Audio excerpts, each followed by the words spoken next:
we're here in Liverpool launching Foundation Stones.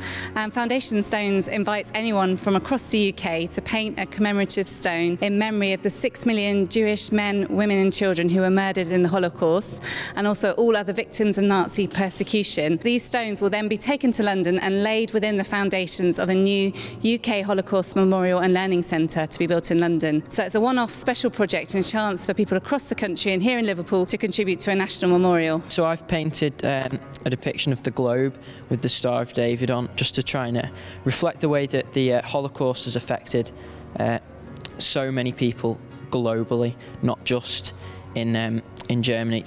It's in fact an international sorrow.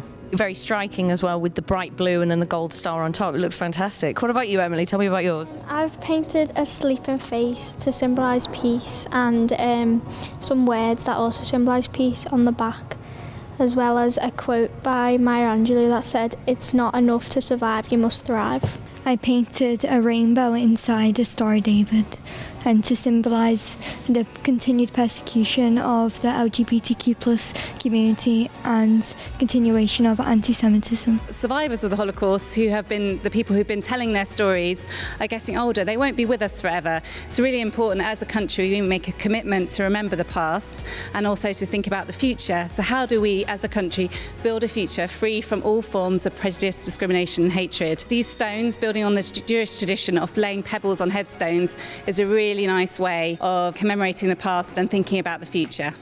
Of course, yeah, that ties in really nicely, doesn't it? And holds quite a symbolic significance as well. So tell us, how do people get involved? So they come along here, they just sort of drop in. How does it work? So the Victoria Gallery and Museum here in Liverpool, which is a fantastic museum, have kindly offered to be a community drop-off point. So people across Liverpool, if you paint your stones, you can come here to the museum and leave them at the reception. They will then be collected and taken down to London, and you have until the end of August to do that. And so what have you made of this whole experience? What would you say to someone who was maybe thinking about coming down and painting a stone?